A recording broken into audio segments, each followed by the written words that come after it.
today we are going to be making a slime. So first of all, what you'll need is a cup, blue food colouring, foaming hand soap, and normal soap. So first what you're going to do is put the glue in here, just about that much. It depends how much you're making. So then you do the blue food colouring.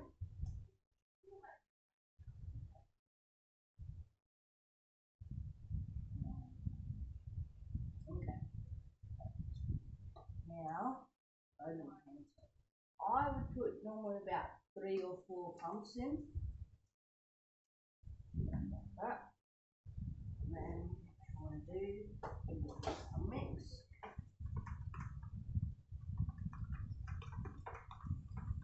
Nice colour.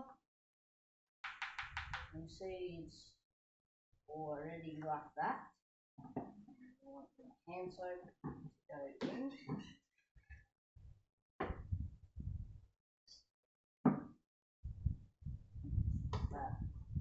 Then you mix for a few minutes. Should start to see it's turning into slime. Just need to keep mixing, and if you see that it's too liquidy, well, it probably means you put too much other ingredients in. So after you've done that, after you've done mixing, you knead it, of course, and leave for about 5 to 10 minutes, and then you should be good. See you guys later. Bye.